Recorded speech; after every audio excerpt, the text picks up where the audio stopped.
starting this video, if you're very interested in fully personalized private French lessons, you might want to contact us at FrenchManilaCoffee.com. We offer private lessons for your needs. Bonjour, je m'appelle Guillen, and today we will be learning the basics of the French language. So in this video, we will be starting with the alphabets, certain pronunciation. We will also be talking about verbs, certain tenses, and at the same time, we will be having certain exercises. Now, we're going to be talking about the alphabet. The alphabet is one of the basic things that we have to learn in a specific language. So we're going to start with how to pronounce well the alphabet in the French language. On commence. A, B, C, D, E, F, G, H, I, J, K, L, M, N, O, P, Q, R, S, T, U, V, W, X, Y, Z. Notice how in the alphabets there are a lot of similarities with the English alphabet like M, N, L, and so on, but be careful with certain alphabets such as G, G, which might be confused with J, J, or alphabets such as E, I, and U. Again, E, I, and U. Learn how to practice it on your own. Now this time, we're going to learn about the pronunciation in the French language. Here, we will be helped by Gaël, who is a French native. A. Avion. B. Bateau. C. Couteau. D. Dent. E. Écharpe. F. Fromage. G. Gâteau. H. Hôpital. I. Immeuble. J. Jupe. K. Kiwi. L. Livre. M. Maison. N. Nuage. O. Oreille. P. Pomme. Q. 15. R. Rasoir. S. Serviette. T. Table. U. Usine. V. Vélo. W. WC. X. Xylophone. Y. Yaourt. Z. Zèbre. So when it comes to the pronunciation of French words, we have slightly different rules from English. For example, when you see an O and an I together, ou bien O et I, it's going to be a wa sound. Wa. For example, look at these following words. We say moi, toi, soi, and so on. We also have O, U. When we see this in a French word, it's going to be pronounced as ou. For example, vous, tu, nous. For U, for the letter U, that is, for U, it's like saying or it's like pronouncing U in pure, minus the P and the R sound. For example, for these words, we don't say poule, we say pull, pull. We don't say sur, we say sur, sur. And we say musique, musique. However, if letter U is followed by a vowel, then it's going to be a W sound. For example, pluie, pluie, or huître, huître. For A and U and EAU, or in French, AU, EAU, it's going to be an O sound. O, like l'eau, bureau, pot, nouveau. Again, l'eau, bureau, pot, nouveau. When we see A and an I together, it's an E sound. For example, lait, frais, aimer. For E and EU, it's an E sound. For example, this one, very common, je. So we don't say j'ai, we say je, me, te, and we also say euro, euro. It's kind of like putting the sound at the back of your throat. Me, te, je, euro. Now let's go to the consonants. Every time you see a C and an H together, or C and H, it's a sh sound. For example, we say Jean, chat, chocolat, château. Jean, chat, chocolat, château. We also have C coupled with a vowel A, C with an O, and C with an U, or C with a different consonant apart from H. In these cases, it's going to be a K sound. For example, café, café, or concombre, concombre. We also have cuisine, cuisine, and croissant, croissant. So notice it's a K sound. However, if the C is followed by the vowels E or I, or in French, E or I, then it's a S sound. For example, ceinture, ceinture, or cinema, cinema. This is part of the reason why we have to add the accent cédille if we want it to sound as a S, but it is followed by either an A, an O, or a U.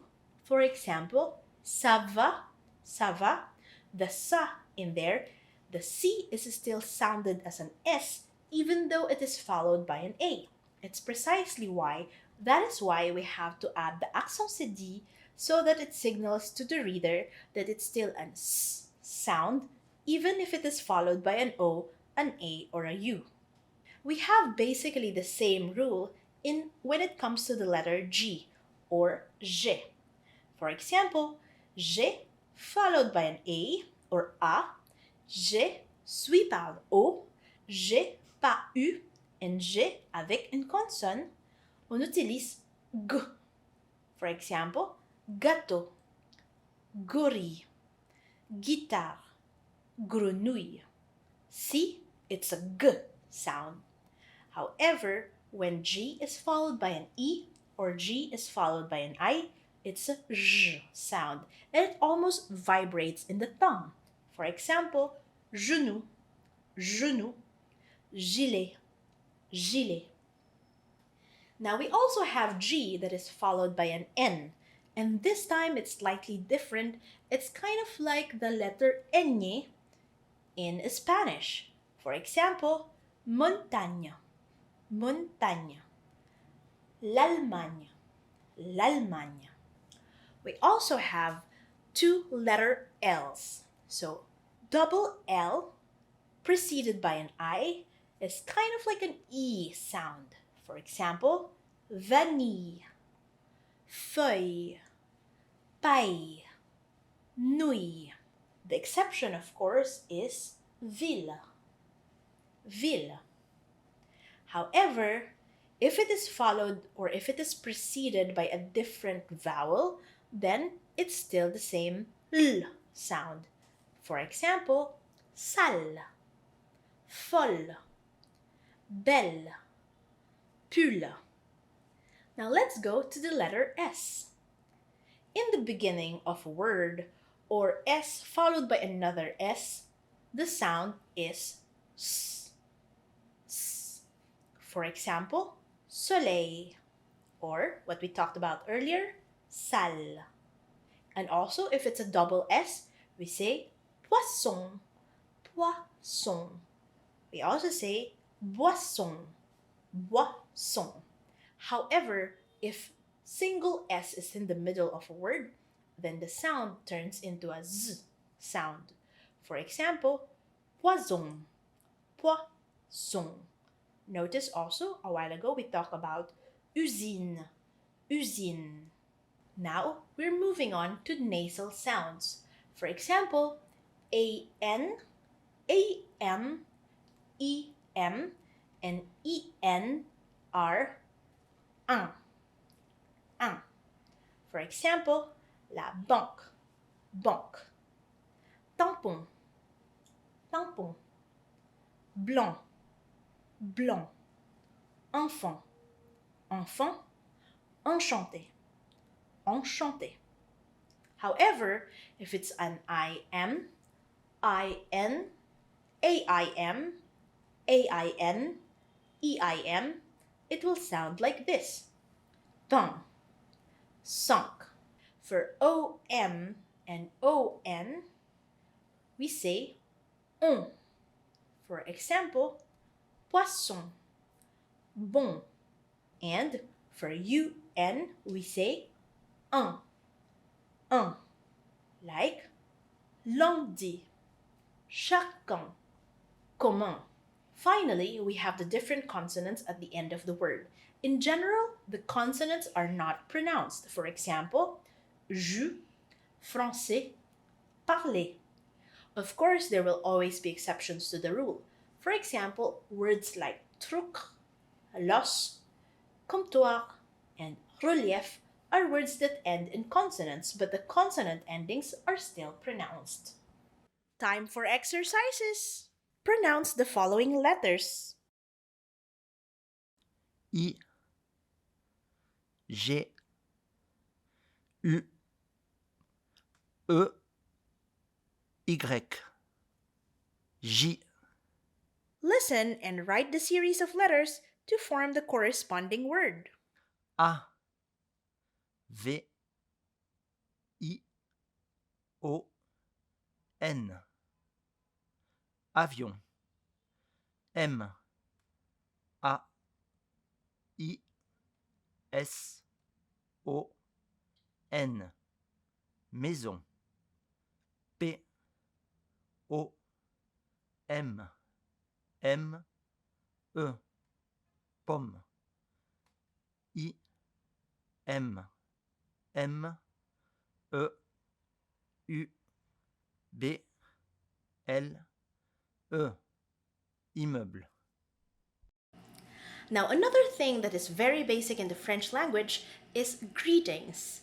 It's very important to be polite whether you are speaking in English, speaking in Japanese, or especially in French.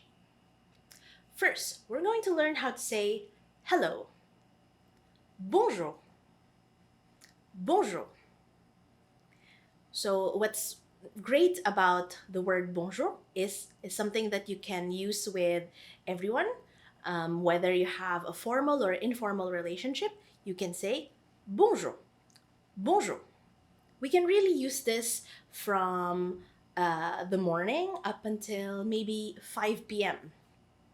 And it's important to say bonjour to everybody, especially when you enter a shop, especially when you enter a cafe. It's important to greet them bonjour, bonjour. We also have certain words that are a little bit less formal. So, for example, we have salut, salut. Salut is something that you only use with your friends. We also have the word coucou, coucou. It's like bonjour, salut, and coucou are things that you can use to greet your friends. So this is only for informal relationships. What's great about salut, though, is that you can also use this to say goodbye. Salut, salut.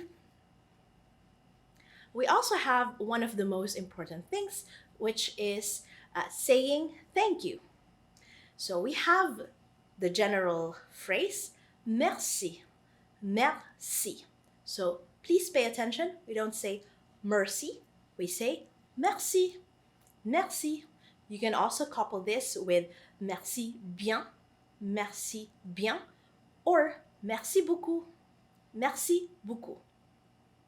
If you would like to be a little bit more formal, you can also use je vous remercie, je vous remercie. You can also use je te remercie, which is less formal. Je te remercie. If somebody tells you thank you, of course it's only important to say de rien. De rien. It's nothing. De rien.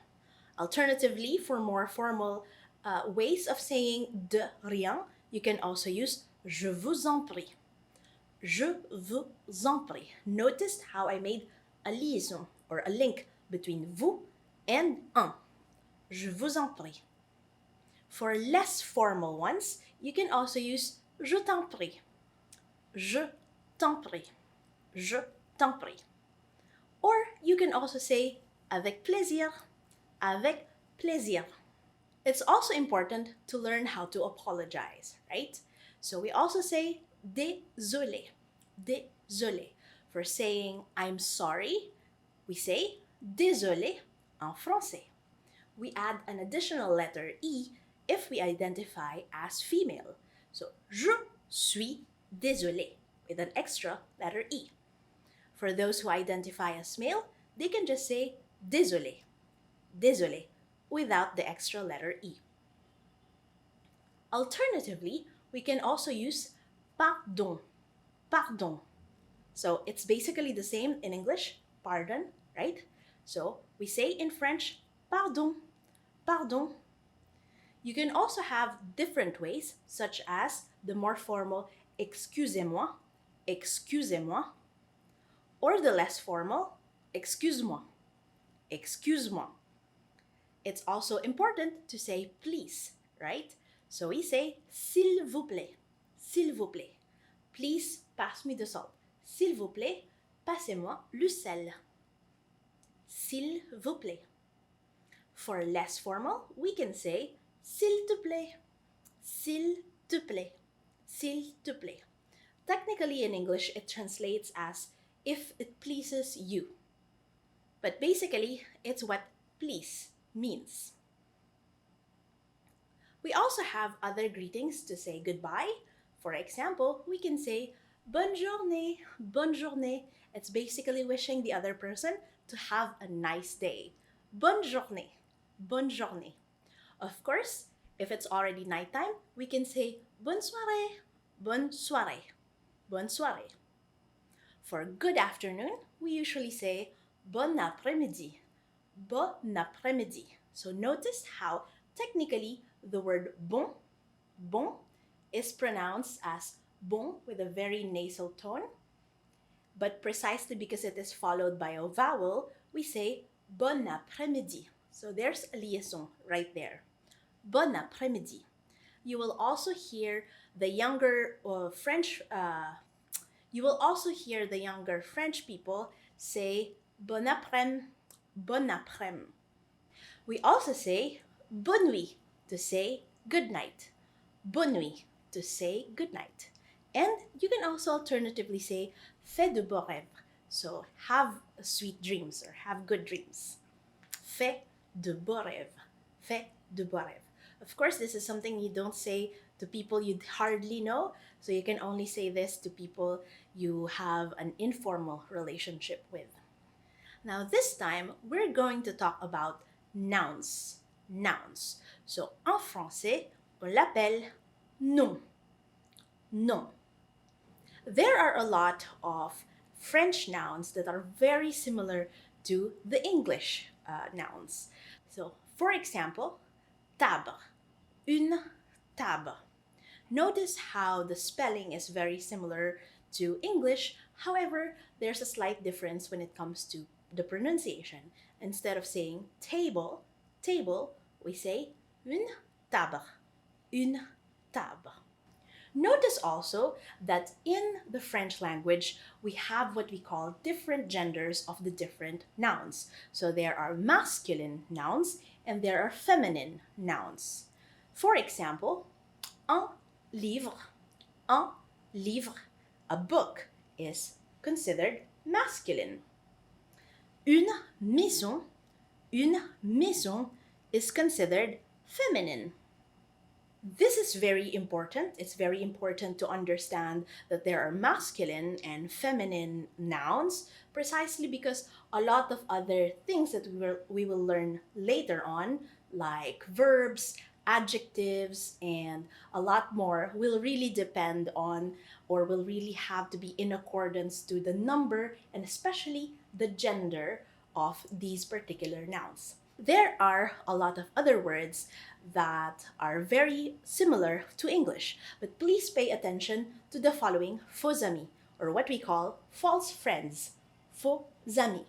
There are a lot of words in English that share the same root as in French, and sometimes we can trust our guts into thinking that they have the same meaning.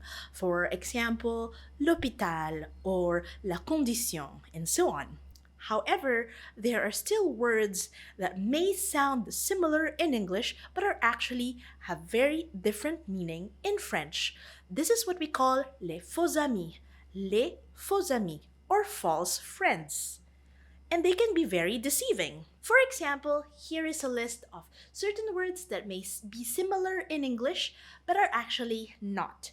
First, we have avertissement. Avertissement. Be warned, however, this does not mean advertisement, but instead a warning. Let's use that in a sentence. Si tu continues comme ça, je vais te donner un avertissement. Si tu continues comme ça, je vais te donner un avertissement. If you go on like this, I'll give you a warning. Note, not an advertisement. Numéro 2. Salle. Salle. Note, this does not mean a discount or a sale during Black Friday. Sale means dirty. Dirty. For example, let's use that in a sentence. Mets ton linge sale dans la machine à laver. Mets ton linge sale dans la machine à laver. Put your dirty laundry in the washing machine. Let's observe this, and it's very common. I think you already know about this. It's pain. Pain. Note, this is not pain. This is not at all painful. This is something that is very pleasurable. It means in English, bread, which we probably all love. Donc, if we're going to use this in a sentence, we can say, Je préfère manger du pain français. Je préfère manger du pain français. I prefer to eat French bread. That doesn't sound painful at all, right? Next, we have actuellement. Actuellement. And actually, this does not mean actually. To say actually, we say en fait. En fait. Actuellement means currently. So, if we're going to use that in a sentence, we can say actuellement, je suis dans le nord du pays. Actuellement, je suis dans le nord du pays. I'm currently in the northern part of the country. So, actuellement is actually currently in English. Next, we have the word sensible. Sensible. It does not mean sensible. Actually, it means sensitive. Sensible, it means sensitive. In a sentence, we can use it like this one. Ma femme est très sensible. Ma femme est très sensible. My wife is very sensitive. Maybe she's also sensible, but she's sensitive nonetheless. Next, we have photograph. Photograph. This does not mean the image, but instead the person who takes it. So, if we're going to translate photograph in English, it means photographer and not the photo. If we're going to use this in a sentence, we can, for example, have this particular sentence right here. It's Mon père était photographe. Mon père était photographe. He wasn't an image. My father was a photographer. Finally, we have this word. It's librairie, librairie. You might think that it's the library, but it's actually a store that sells books. So, in a sense, librairie in English is bookstore and not a library. Library in French is bibliothèque, bibliothèque. We're going to use this in a sentence. Here it is. Cette librairie vend de vieux livres. Cette librairie vend de vieux livres. This bookstore sells old books. Now let's talk about the different countries and nationalities in French. So for example, Germany becomes l'Allemagne, l'Allemagne. Or Japan becomes Japon, Japon. China becomes Chine, Chine. Let's look at this particular list. La France, français, française. L'Angleterre, anglais, anglaise. L'Allemagne, allemand, allemande. La Chine, chinois, chinoise. Le Japon, japonais, japonaise. La Corée, coréen, coréenne. Les États-Unis, américains, américaine. Le Canada, canadien, canadienne. L'Algérie, algérien, algérienne. L'Italie, italien, italienne. Le Vietnam, vietnamien, vietnamienne. La Belgique, belge, belge. Les Philippines, philippins, philippines. La Russie, russe, russe. La Suisse, suisse, suisse. L'Inde, indien, indienne. La Thaïlande, thaïlandais, thaïlandaise. Hong Kong, hongkongais, hongkongaise. Taïwan, taïwanais, taïwanaise. Le Mexique, mexicain, mexicaine. La Turquie, turc, turc. L'Australie, australien, australienne. L'Ukraine, ukrainien, ukrainienne. If you've noticed, there are what we call certain definite articles, such as la France, le Japon, les États-Unis, and l'Italie, for example. So these definite articles signal to us something.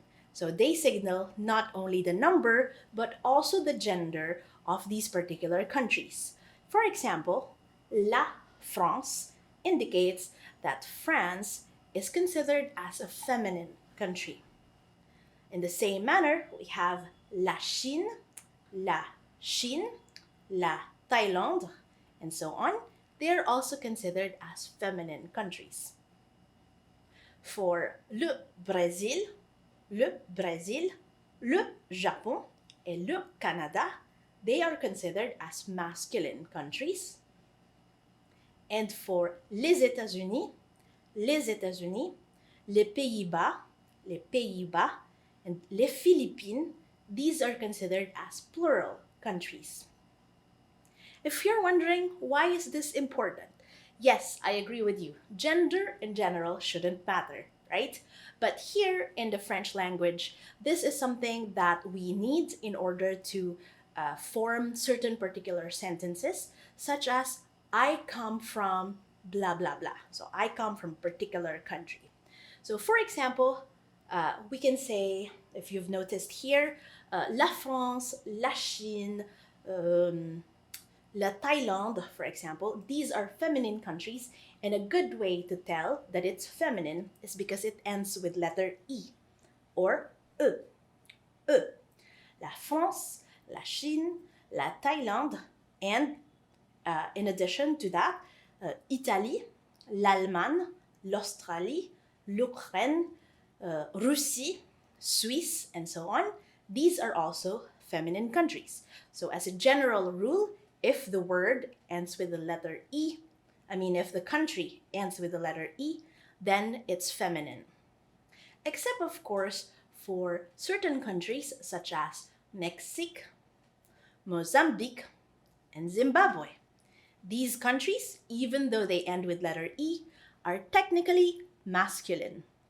We also have other countries that do not end in letter E, such as le Canada, le Japon, le Brésil, le Vietnam. These countries are masculine. And then for countries that end with S, such as Philippines, Pays-Bas, les États-Unis, it doesn't really matter what their gender is. We consider them as plural. So in saying, for example, that I come from a particular country, so we use the verb venir, venir, plus the preposition de, de. Now, if we're going to make the sentence, we will have to conjugate the verb venir to different conjugations in accordance to the subject. For the first person, singular, we say je viens, je viens. Second person, singular, tu viens, tu viens. Third person, singular, is either il vient or elle vient. For first person, plural, we say nous venons, nous venons. Second person, plural or singular but formal, we say vous venez, vous venez. And the last but not the least, third person plural, either we say ils viennent or elles viennent. And then we have the preposition de, which can be translated to English as from. When I say I come from France, we can say je viens de France. Je viens de France. Notice how I use de for feminine countries. But if it's a masculine country, we can say tu viens du Japon. Tu viens du Japon. Du is used for masculine countries. For countries that start with a vowel, whether they are masculine or feminine, like masculine such as Iran, Iraq, and so on, and feminine countries such as Italy, l'Allemagne, Australie, we can use des apostrophes. So we can say il vient d'Italie, for example. Il vient d'Italie. And then we have the plural countries, so we use des. Des. Je viens des Philippines. Je viens des Philippines. Notice also that we have these certain nationalities. So we can classify them in French as adjectives. Adjectives. So for example, we have français, français, and we have française, française.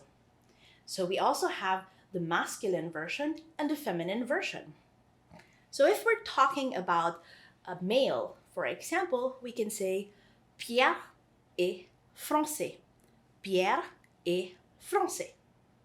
For females, we use française, française. So notice, we can say, for example, Sophie est française. Sophie est française. Notice that these adjectives will have to be in accordance to, again, the number and the gender of the subject. So if we're talking about plural form, for example, a group of females, we can say Sophie, Manon, et Eri sont françaises with an extra letter S. So this goes for different kinds of adjectives, whether we're talking about a nationality or a color or a different personality trait, it has to be in accordance to the number and the gender of the subject. This time, we're going to talk about different kinds of verbs in French. In French, there are three kinds of verbs. We have the ER verbs, the IR verbs, and the RE verbs. For example, if you're wondering, what am I talking about? Then actually, I'm talking about the infinitive or the base form of these particular verbs. For example, when we say to speak, we say in French, parler, parler. To eat, we say manger, manger. Or, for example, to go out, we say sortir, sortir. Or to choose, we say choisir, choisir. Or to learn, like to learn the French language, we say apprendre, apprendre. And to understand, we say comprendre, comprendre. So these are just examples of the different verbs in their infinitive form. So the infinitive form of the verbs are very useful. We can use them for different kinds, but today we're going to talk about how to conjugate them. Just like other Latin-based languages, we will need to conjugate different verbs in accordance to the subject, in accordance to the time, and so on. So for example, we're going to focus first on present tense, so present simple tense. For example, for ER verbs, all we have to do is to take out the ending ER and to replace it with E for je. Follow along. For example, all we have to do is to take out ER, ER, and all we have to do is to add the different kinds of endings in accordance to the subject. For IR verbs, it's going to be the same thing. All we have to do is to take out the IR and add the different kinds of endings in accordance to the subject. The same goes for RE verbs. Of course, we have to pay attention that there will always be irregularities. So these kinds of verbs are very common in the French language. They are probably going to be one of the most useful things that you will be needing. However, they are also irregular verbs. If you are looking on a tip on how to better memorize these particular verbs, unfortunately, unless you have a very good basis of the Latin language, it would be quite difficult. But rest assured that as you memorize and as you use them every single day, it gets easier. Now that we have talked about the présent simple, we're going to cover présent continu, passé récent, and futur proche, Let's find out what they are for. So notice this particular sentence. Je parle français. Je parle français. So this particular sentence is in the présent simple. Présent simple. Présent simple is used for expressing sentences or facts, like general facts, or things that we do every single day, or habitual facts. So for example, maybe I'm not currently speaking French right now, but when I say je parle français, it means that it's a kind of like a general fact, right? It's the same thing when we're talking about our nationalities. Nous sommes Philippines. Nous sommes Philippines. That's also a general fact. For certain day-to-day things, we also use présent simple. For example, je me réveille à 7 heures du matin. Je me réveille à 7 heures du matin. I wake up at 7 o'clock. So this is something that happens in a day-to-day basis. However, we also have the présent continu. Présent continu. So note that the présent continu is used not for general things, but used for expressing certain actions that are currently happening, or that are currently happening in this particular moment. So when I say, for example, je suis en train de parler avec vous, je suis en train de parler avec vous, it means that I'm currently talking to you right now. So this is perhaps, if we're going to translate it in English, this is going to be the ing form, the present progressive. So notice how we formulate the présent continu. We use the verb être, conjugated in present tense, plus en train de, plus infinitive. Je suis en train de parler avec vous. Now this time, we're going to talk about how to express something that we did in the recent past in the things that we are about to do in the near future. So that's what we call passé récent, and futur proche. Notice this particular sentence. Je viens de manger. Je viens de manger. It means I just ate. Notice how we created the particular sentence. We use the verb venir, conjugated in the present tense, plus de, plus infinitif. Je viens de manger. I just ate.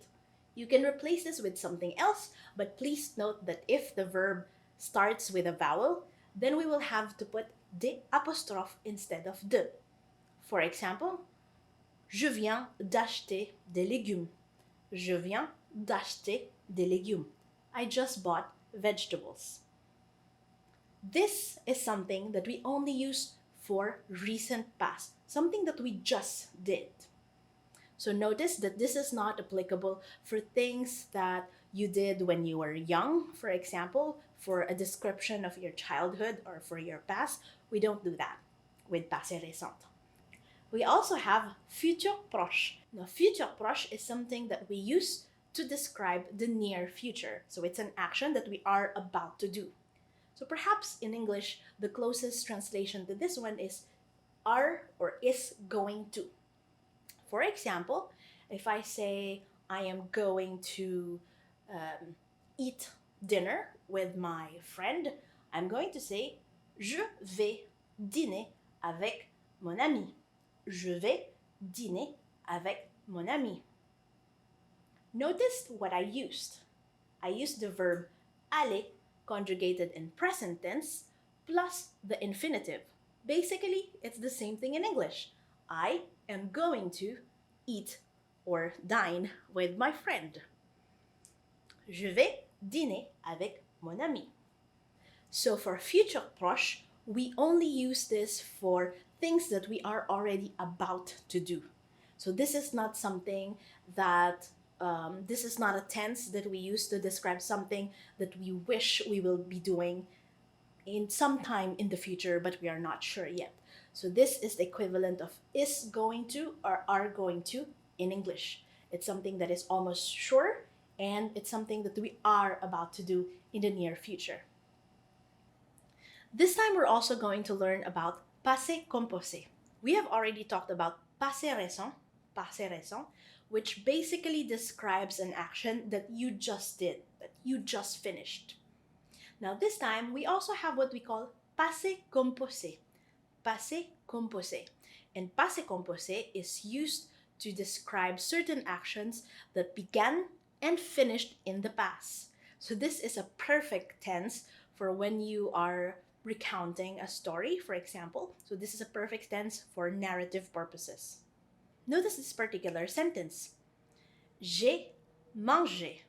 J'ai mangé. Or, il a parlé avec elle. Il a parlé avec elle. Notice the difference. So here we will notice two different kinds of verbs. We have the verb avoir, conjugated in the present tense. So this is what we call the auxiliary verb. And then we also have the participe passé. Participe passé. So let's find out first how we're going to construct the different participe passé of different verbs. So unfortunately, this is something that you have to memorize, but at the same time, there's a general pattern. So for example, for ER verbs in general, all you have to do is change the ER into an E avec un accent aigu. Like parler, parler. Manger, manger. Acheter, acheter. And so on. Of course, we also have the irregular verbs, wherein instead of saying lire, lire, we have the participe passé lu, lu. Boire, we have the participe passé bu, bu. And we also have, for example, écrire, écrire, the participe passé of which is écrit, écrit. Or dire, and the participe passé of which is dit, dit. So these are different irregularities. Now that we know about the participe passé, so now we're going to try to compose the passé composé. So in general, we use the verb avoir as an auxiliary. In order to form this, all we have to do is to conjugate the verb avoir in the present tense, plus we add the participe passé. So for example, j'ai mangé, I ate. J'ai parlé, I spoke. J'ai dit, I told someone, right? J'ai dit. J'ai couru, j'ai couru. J'ai écrit, I wrote. J'ai entendu, I heard, and so on. There are, however, certain verbs wherein the auxiliary verb is not the verb avoir, but instead the verb être. For the verbs that use the auxiliary verb avoir, we do not have to make sure that the participe passé is in accordance to the subject.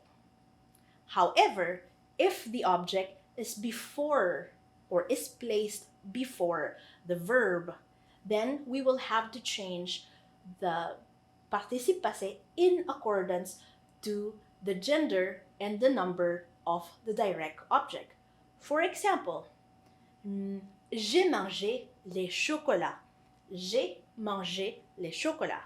But if I put les chocolats before the verb, je les ai mangés, I will have to add an extra letter S into the participe passé.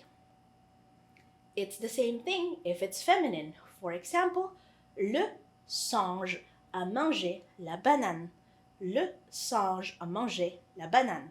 But if we're going to put la banane right before the verb, it becomes le singe l'a mangé with an extra letter E, precisely because la banane is feminine. I know it's complicated, but we're going to get there, and with a lot of practice, it gets better and better as time goes by. Now here are the verbs wherein we will have to use the verb être. The particularity of the verb être as an auxiliary verb of the passé composé is that it is a signal or a sign to us that we will have to make sure that the participe passé is in accordance to the subject's number and gender. For example, I, as a woman, would have to say je suis montée. Je suis montée. Or the very classic je suis né. I was born. Je suis né. Notice here there is an extra letter E for me. Of course, if it's a masculine, they will have to use je suis né without the extra letter E. And it's the same thing if it's in the plural form. For example, when we say nous sommes allés. Nous sommes allés. Notice that there is an extra letter S because we are talking about it in the plural form.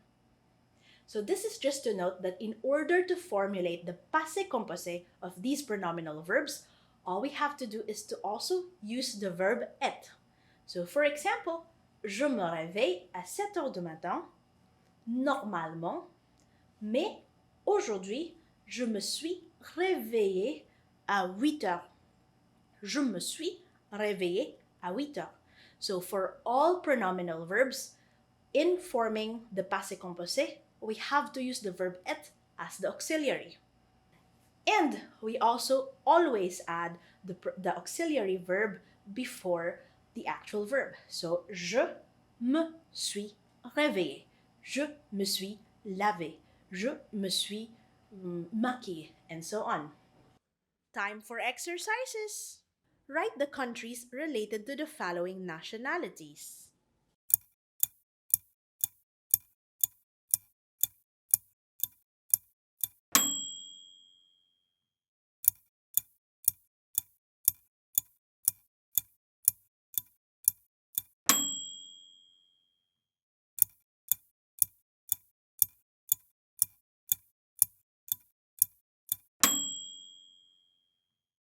We have been using affirmative sentences for a while now. Now this time, we're also going to learn how to make or how to create negative sentences. Instead of saying I hate, how do we say I don't like it? Now let's find out how to create negative sentences. Notice this following sentences.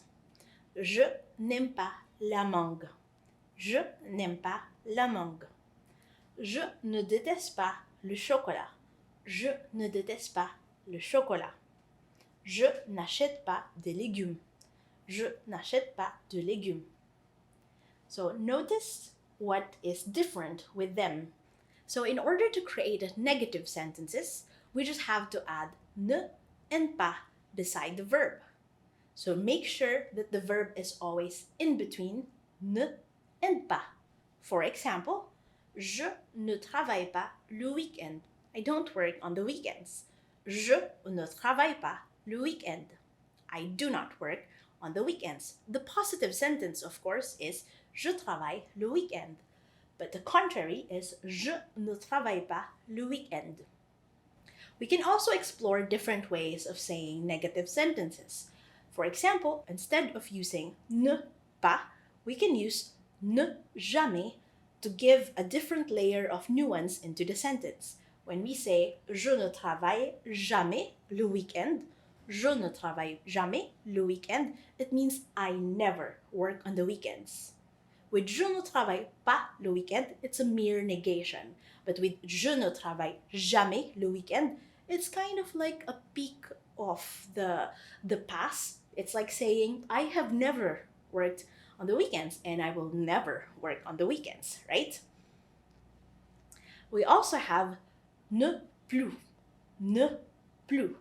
This time, it also adds a different layer of the nuance in the French language. For example, instead of saying je ne travaille pas le week-end, I don't work on the weekends, we can say je ne travaille plus le week-end.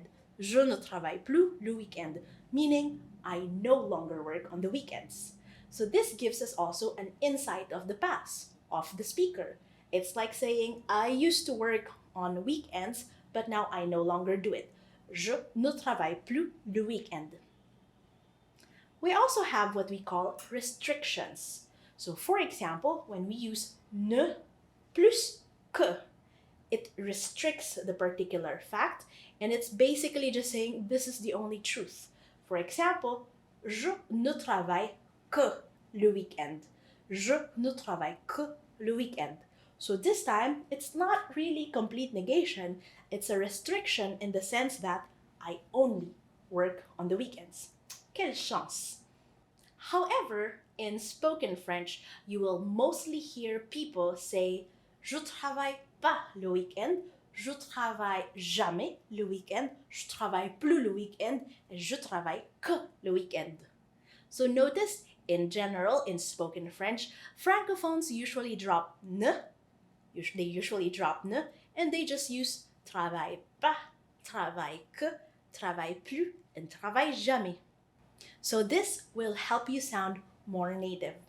With morning routines, we usually use verbs that we call les verbes pronominaux. Les verbes pronominaux. So these are pronominal verbs. So if you're wondering, what are they, right? So in the very beginning of this course, we have already used a particular pronominal verb. I said, je m'appelle Guyane. Je m'appelle Guyane. And you're probably wondering, where do we get the m right there? So actually, these are what we call reflexive pronouns.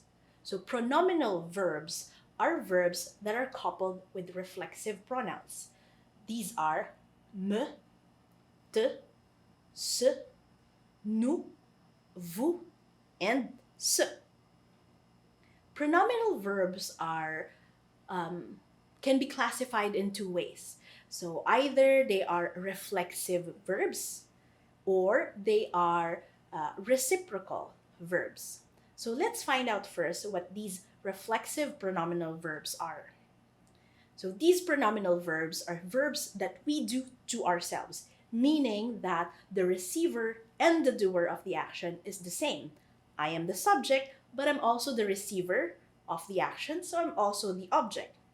So for example, for these kind of words or verbs, for example, when I say je me réveille à 7 heures du matin. Je me réveille à 7 heures du matin. I wake myself up at 7 in the morning. I wake myself up at 7 in the morning. It's the same thing. Je me lève à 7h30. Je me lève à 7h30. I get myself up at 7:30. So notice that these are things that I do to myself. I could say je me coiffe, je me coiffe, je me maquille, je me rase, and so on. So the receiver of the action is the same as the subject. Incidentally, we also have to make sure that the verb and at the same time the reflexive pronoun has to be in accordance to the subject. So if I say je me lève, you have to say tu te lèves. Il se lève, elle se lève, nous nous levons, nous nous levons, vous vous levez, and il se lève, elle se lève. So it's the same thing. Now we're going to learn how to ask questions because that is one of the most important thing in learning the language. It will also help you improve your French. There are two questions or two kinds of questions. We have la question ouverte, and la question fermée, la question fermée. Ouverte, open question, and la question fermée, close questions. So la question fermée or close questions are questions that demand a yes or a no answer. Whereas we have the question ouverte or open questions, and they demand more information than a yes or a no. Let's find out how to pose a question or how to ask a question. By the way, in French, we do not say demander une question. Demander une question. We don't say that. We say poser une question. Poser une question. You can demander un service.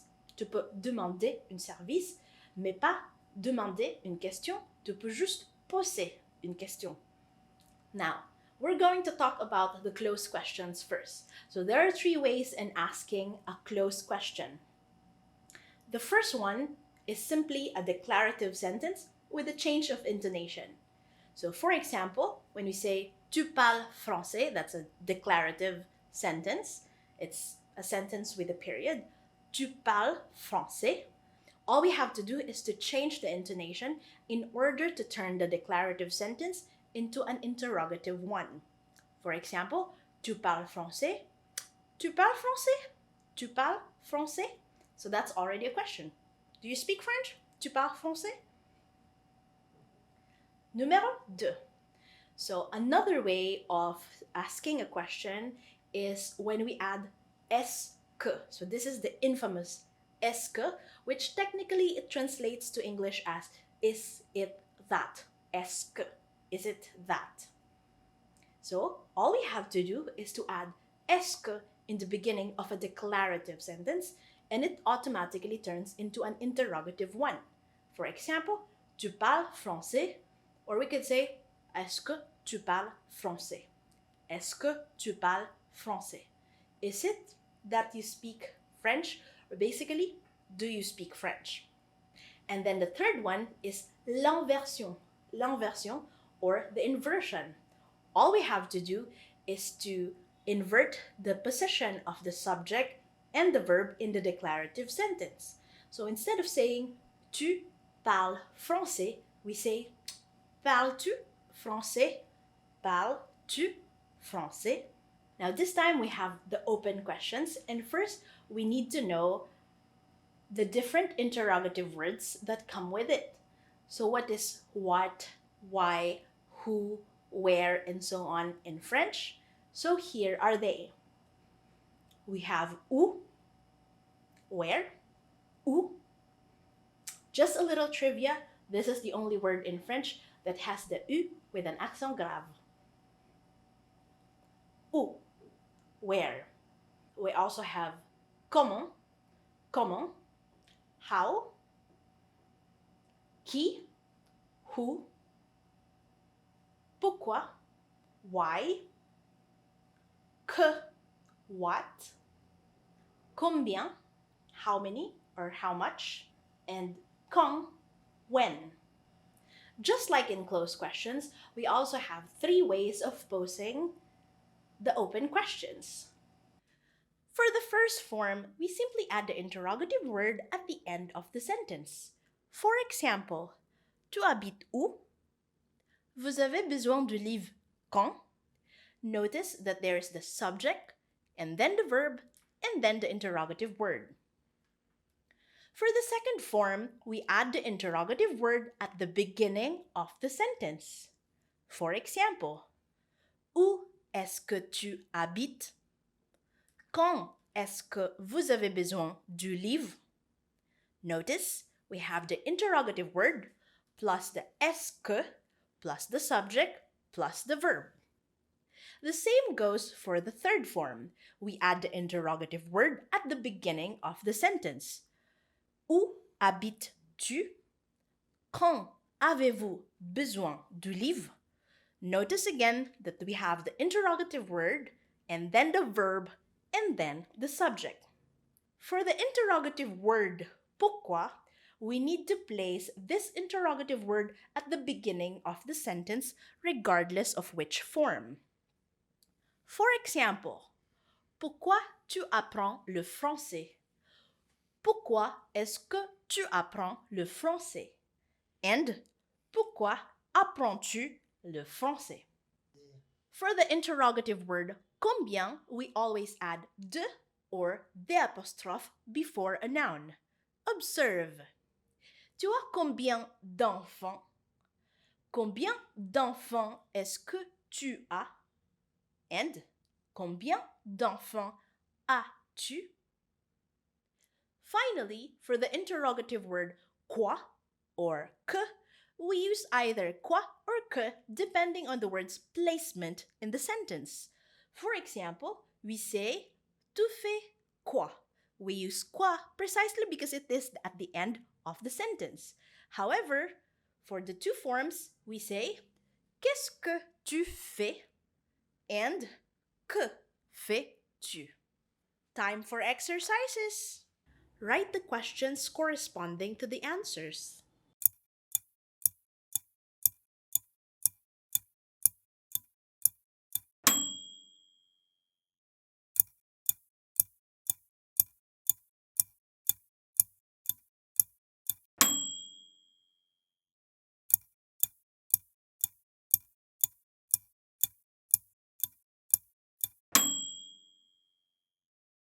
So we've come at the end of the video. Of course, this is not the entirety of the French language, and of course there are a lot of exemptions and a lot of nuances as well. So if you would like to learn more, please follow and subscribe. We also have a blog that is going to come up soon, and we're also offering French classes. I hope you learned as much as I did. Merci beaucoup pour aujourd'hui. Au revoir.